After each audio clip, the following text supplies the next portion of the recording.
बिस्मिल्लाहिर्रहमानिर्रहीम। अस्सलामुअलैकुम। Welcome to my channel conceptual lectures. B A part 2 journalism के chapter 4 के कुछ एमसीक्यूज़ हैं। एमसीक्यूज़ शुरू करने से पहले आप लोगों से एक रिक्वेस्ट है कि काइंडली चैनल ज़रूर सब्सक्राइब कर दें और वीडियो को लाइक कर दिया करें। इतनी मेहनत होती है। तो फर्स्ट एमसीक्यूज़ की तरफ आते हैं। फर्स्ट एमसीक्यूज़ है, सहाफ़त को खुला छोड़ दिया जाए तो क्या होता है। इसका आंसर है ज़र्द सहाफ़त आम हो जाती है। नंबर 2, आमराना निज़ाम होता है। तो आमराना निज़ाम इसका आंसर है कि एक फ़र्द के पास ही सारे इख्तियारात होते हैं। नंबर 3 है, इश्तराकी निज़ाम होता है। तो इसका आंसर ये है कि इसमें एक फ़र्द की जगह पे एक जमात के पास सारे इख्तियारात होते हैं। नंबर 4, दफ़ा 27 है। इसका आंसर है ज़मानत की तलबी का जिक्र दफ़ा 27 में है। नेक्स्ट क्वेश्चन है, दफ़ा 29 है। इसका आंसर है ज़मानत की ज़ब्तगी। तो ज़मानत की ज़ब्तगी का जिक्र दफ़ा 29 में है। नेक्स्ट है, डिक्लेरेशन के बाद इशाअत दफ़ा 54 की सज़ा है। तो इसका आंसर है 2000 रुपये जुर्माना, 6 माह कैद या फिर ये दोनों। 7 MCQs है। प्रिंट लाइन के बगैर इत्तिबात दफ़ा 53 क्या है। तो इसमें एडिटर, पब्लिशर और छापाखाना इन सब का नाम दर्ज हो और अगर ये ना करें तो उसकी सज़ा ये दफ़ा 53 में उन्होंने दी हुई है। 8 MCQs है, कानून के खिलाफ वर्जी पर सज़ा है। तो इसका आंसर है दफ़ा 56 में। नंबर 9 है, डिक्लेरेशन के वक्त झूठी मालूमात की सज़ा किस में है। तो ये दफ़ा 55 में है। इंक्वायरी कमीशन कौन सी दफ़ा है। इसका आंसर है दफ़ा 35 में।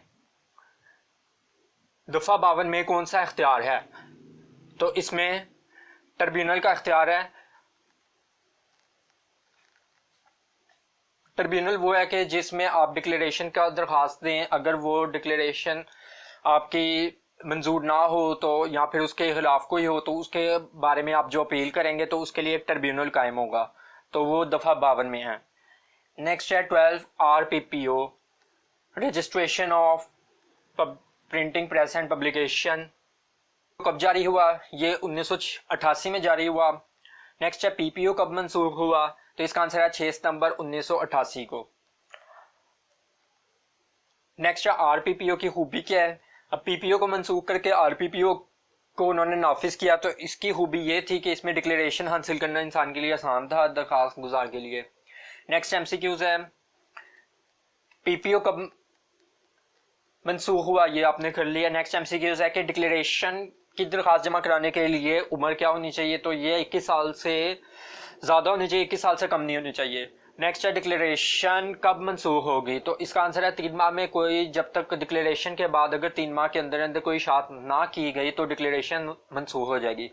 अब रोज़नामे के लिए कितने देर बाद मंसूख होगी। तो रोज़नामे के लिए 16 दिन के अंदर अंदर इशाअत करना लाजमी है। इसी तरह नेक्स्ट है, हफ्त रोज़ा के लिए मंसूखी, तो ये 2 हफ्ते के अंदर अंदर इनके लिए इशाअत करना लाजमी है। माहनामा के लिए तो इसके लिए 2 माह के अंदर अंदर, हफ्त रोज़ा के लिए 2 हफ्ते के अंदर अंदर, माहनामा के लिए 2 माह के अंदर अंदर। नेक्स्ट है समाही के लिए, तो इसके लिए 6 माह के अंदर अंदर, और फिर शशमाही के लिए तो इसके लिए 1 साल के अंदर अंदर इशाअत करना लाजमी है, वरना डिक्लेरेशन मंसूख हो जाएगी। नेक्स्ट MCQs है, मकाम की तब्दीली की इत्तला कितने दिन के अंदर अंदर देनी लाजमी है। तो इसका आंसर है मजिस्ट्रेट को 3 दिन तक, अगर कोई ऑफिस तब्दील किया या कोई मकाम की तब्दीली किया तो उसकी इत्तला मजिस्ट्रेट को 3 दिन के अंदर अंदर देना लाजमी है। नेक्स्ट MCQs है, सूबे की तब्दीली या मुल्क छोड़ने पर, अगर कोई सूबा तब्दील करना है या फिर मुल्क छोड़ना है तो उसके लिए वो डिक्लेरेशन मंसूख हो जाएगी और नई डिक्लेरेशन हासिल करनी पड़ेगी। नेक्स्ट MCQs है, दफ़ा 3 और दफ़ा 4 की सजाएं हैं। तो इसका आंसर है कि इसमें 2000 रुपये जुर्माना होती है या 6 माह कैद होती है या ये दोनों सजाएं होती हैं। नेक्स्ट है, दफ़ा 24, 22, 25 की खिलाफ वर्जी पर सजाएं हैं। तो इसका आंसर है 3000 रुपये जुर्माना और 1 साल तक कैद, या दोनों भी हो सकती हैं। नेक्स्ट है, सजा के खिलाफ हाई कोर्ट अपील का फैसला। तो ये हाई कोर्ट में जो अपील दाखिल कराई जाएगी तो उसका फैसला 90 दिन के अंदर अंदर करना लाजमी होता है। नेक्स्ट है, किस वाक़े के मुतालिक मजिस्ट्रेट की तरफ से जारी किया गया बयान। तो किसी वाक़े के मुतालिक भी मजिस्ट्रेट जो अपनी तरफ से बयान जारी करे, जो कि क्या है, ऊपर नीचे भी हो सकता है, तो उसको हम प्रेस नोट कहते हैं। नेक्स्ट है, पाकिस्तान में आजकल NPT है। तो इसका आंसर है नहीं, आजकल कोई इसमें नेशनल प्रिंटिंग नहीं है। नेक्स्ट है, प्रेशर ग्रुप्स क्या करते हैं। इसका आंसर है सहाफत पर दबाव डालकर अपनी पसंद की खबरें शाया करने पर उसको मजबूर करते हैं। नेक्स्ट है एजेंट अखबार की तकसीम पर कितने फीसद लेता है। अब अखबार को तकसीम करते हुए जो एजेंट्स मुकर्रर होते हैं वो 33% लेते हैं। नेक्स्ट है सिक्योरिटी एक्ट, अमन आमा ordinance, press emergency powers act का कौन सा दौर है। तो ये पहला दौर था 1958 से लेकर 1947 तक। नेक्स्ट है बंदिश सेंसरशिप और माखज मालूम करना किस एक्ट में है। तो ये सिक्योरिटी एक्ट में है। नेक्स्ट है मुल्की सलामती के खिलाफ काम करने वाले अखबार को 1 साल के लिए बंद करना, ये किस एक्ट में है। तो ये अमन आमा ऑर्डिनेंस में है। नेक्स्ट है अखबार के खिलाफ कार्रवाई में 500 से 10,000 तक जमानत तलब करना या जमानत जब्त करना, ये किस में है। तो ये प्रेस इमरजेंसी पावर्स एक्ट में है। पाकिस्तान के साल के अरसे में पंजाब में कितने अखबार बंद हुए। तो इसका आंसर है 31 अखबार। नेक्स्ट है 1948 में कोयटा के कौन से अखबार को बंद कर दिया गया। तो इसका आंसर है खुर्शीद इस्लाम। नेक्स्ट है 1948 में सिब्बी से शाया होने वाले कौन से अखबार की नई जमानत तलब की। तो इसका आंसर है अल हक अखबार। नेक्स्ट है डॉन और हफ्तरोजा बुलान कब बंद हुआ। तो इसका आंसर है 1948 में बंद हुए। वकारुल अम्बालवी का अखबार सफीना कब बंद हुआ। ये 1949 को बंद हुआ। हमीद निजामी का अखबार जहाद पाकिस्तान और इस्तकलाल कब बंद हुआ। ये 1950 में बंद हुआ। 1957 में मरमर और पैगाम को कितने अरसे के लिए बंद किया गया। तो ये 1 साल और 6 माह के लिए बंद कर दिया गया। 39 अखबारात से 500 और 3,000 जमानत तलब की गई। तो उनमें कौन कौन से अखबार थे पहले दौर में। तो पहले दौर में जिन से 500 से 3,000 तक जमानत तलब की गई उनमें हलाल पाकिस्तान, मॉर्निंग न्यूज़, तर्जमान, कौसर और अमरूज शामिल हैं।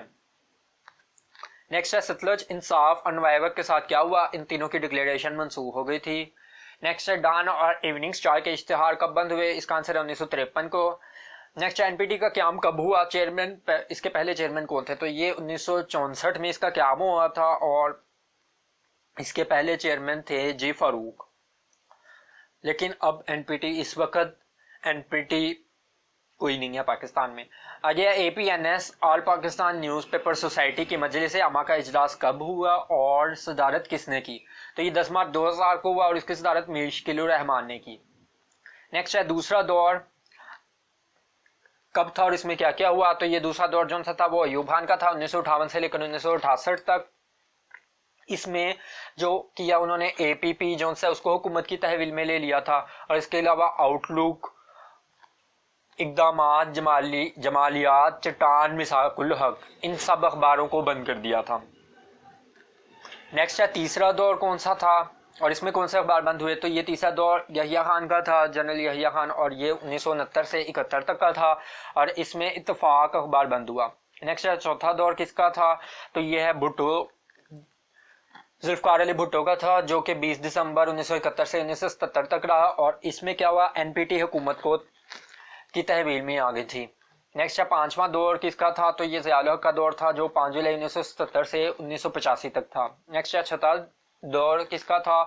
तो ये जोनेजो का था 23 मार्च 1985 से 29 मई 1988 तक। सातवां दौर जो है गुलाम इसहाक खान का था 17 अगस्त 1988 से 6 नवंबर 1910 तक। आठवां दौर बेनज़ीर का था 2 दिसंबर 1988 से 6 अगस्त 1990 तक।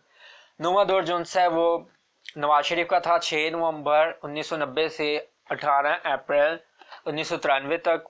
10वां दौर जो है बिला शेर मजारी का था 18 अप्रैल 1993 से 26 मई 1993 तक। 11वां दौर जो है बेनज़ीर का था, बेनज़ीर भुट्टो का था 19 अक्टूबर 1993 से 5 नवंबर 1996 तक। 12वां जो है दौरे हुकूमत नवाज शरीफ साहब का था 17 फरवरी 1997 से 12 अक्टूबर 1999 तक। उसके बाद 13वां हुकूमत दौरे हुकूमत जो है वो मुशर्रफ साहब का था 12 अक्टूबर 1999 से 2008 तक। उसके बाद फिर जो 14वें है वो नवाज शरीफ साहब और फिर अब 15वें जो है इमरान खान साहब का दौरे हुकूमत चल रहा है। तो ये कुछ MCQs थे चैप्टर नंबर 4 से। उम्मीद आपको पसंद आए होंगे। इनमें से किसी को कोई कन्फ्यूजन हो तो आप लोग कमेंट बॉक्स में पूछ सकते हैं। Thank you so much. Kindly subscribe my channel.